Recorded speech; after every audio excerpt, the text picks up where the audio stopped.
Qeveria në seancën e nesërme do të aktivizojë mekanizmat mbrojtës për të parandaluar rritje të re të çmimeve të derivatëve të naftës. Parashikohet ulje e akcizës për naftën për 4 denar dhe për benzinën për 2 denar. Pa këto masa, të hënën nafta do të ishte më i shtrenjtë për 7 denar, ndërsa benzina për 1.5 denar për litër. Çmimet e reja me këtë masë do të jenë plus 3 denar për litër naftë dhe benzinë 0.5 denar më i lirë. Por kjo është pas britjen e kompanisë Okta, e cila skadon këtë ditë. Aktualisht po diskutohet me këtë kompani për të vazhduar këtë masë. Доколку тоа го продолжат и понатаму, тоа ќе подразбира дека нема да има зголемување за дизелот, од она максимална цена која што утврдува регулаторната комисија, а за бензините исто така 2 денара, тоа значи дека негде околу половина денар ќе поевтинат.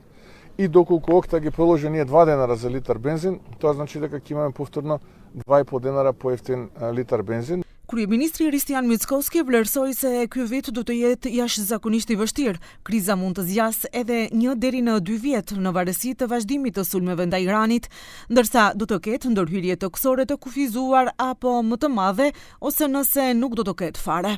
Ndryshe, kriza ka ndikuar që inflacioni në mars të rritet. Но врз основа на ние, би рекол, пресметки кои што ги правиме, бидејќи следиме на дневна основа со државниот пазарен инспекторат, очекуваме тука помеѓу 4-5%. Хрватска објави, мислам дека се они негде 4,8, така нешто.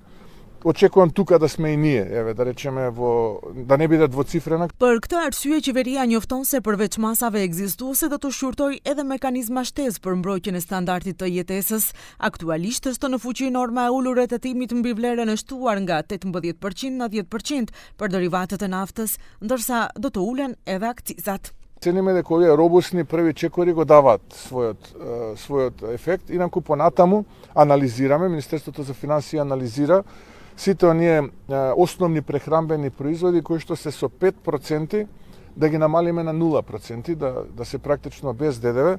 Kryeministri Mickoski theksoi se ulja e akcizave do të ketë një efekt fiskal mbi buxhetin prej disa dhjetra miliona eurosh, por nënvizoi se gjendja buxhetore është stabile dhe ka hapësirë për ndërhyrje. Ai njoftoi edhe një ribalans të buxhetit deri në fund të qershorit. Sa i përket furnizimit, shteti ka rezerva të derivateve të naftës për rreth 62 ditë, ndërsa sasi shtesë për rreth 60 ditë ndodhen në tubacionin Selanik Shkup. Për këtë arsye nuk ka nevojë për kufizime të furnizimit me karburant.